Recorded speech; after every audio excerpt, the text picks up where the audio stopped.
ಬಗ್ಗೆ ನೀವು ಪದೇ ಪದೇ ಧ್ವನಿ ಎತ್ತಾ ಇದ್ದೀರಾ. ಈಗ BR ಪಾಟೀಲ್ ಅವರು ಕೂಡ ನಂದೇ ಧ್ವನಿ ತನಿಖೆ ಆಗ್ಲಿ ಅಂತ ಹೇಳ್ತಾರೆ. ಆದ್ರೆ ಸರ್ಕಾರ ಏನ್ ಹೇಳ್ತಾ ಇದೆ ಅಂದ್ರೆ ಈ ತರ ಯಾವುದೇ ರೀತಿಯಾಗಿ ಅವ್ಯವಹಾರ ನಡೆದಿಲ್ಲ ಅಂತ ಹೇಳ್ತಾ ಇದೆ. ಸರ್ಕಾರ ಅದು ಬಿಟ್ಟು ಇನ್ನೇನ್ ಹೇಳಕ್ ಸಾಧ್ಯ ಬ್ರದರ್? ಈ ಸರ್ಕಾರದಲ್ಲಿ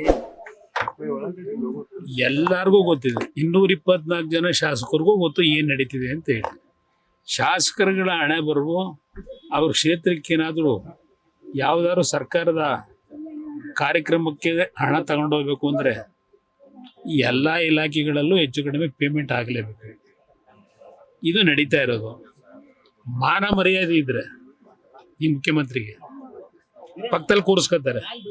ಈಗ HK ಪಾಟೀಲ್ ಪತ್ರ ಬರೆದವರಲ್ಲ ಅಕ್ರಮ ಗಣಿಗಾರಿಕೆದು, 15-16ರಲ್ಲಿ ಇದೇ HK ಪಾಟೀಲ್ ರೆಕಮೆಂಡೇಶನ್ ಮಾಡ್ತಾರೆ.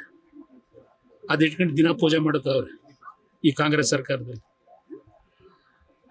ಬೇಕಾದಷ್ಟು ಇಶ್ಯೂ ಇದೆ ಮಾತಾಡಬೇಕು ಅಂದ್ರೆ, ಕೆಸರ ಮೇಲೆ ಕಲ್ಲೆತ್ತಂಗೆ ಆಗುತ್ತೆ ಈ ವಿಷಯಗಳು ಮಾತಾಡಕ್ ಹೋದ್ರೆ. ಬೀದಿಲಿ ಚರ್ಚೆ ಆಗ್ತಿದೆ, ಗೊತ್ತಿದೆ ಎಲ್ಲರಿಗೂ. ಅದೊಂದು ಇಲಾಖೆನ ಇವೆಲ್ಲ, ಈ ಮಂತ್ರಿಗಳ ಇವರು ಅದೆಂತದ್ದು ಉಪಮುಖ್ಯಮಂತ್ರಿ ಮಾಡ್ಬೇಕಾಗಿತ್ತು. ಉಪಮುಖ್ಯಮಂತ್ರಿನ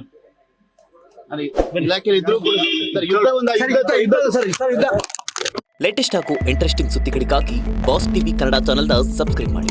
ಹಾಗೆಯೇ ಬೆಲ್ ಐಕಾನ್ ಪ್ರೆಸ್ ಮಾಡಿ.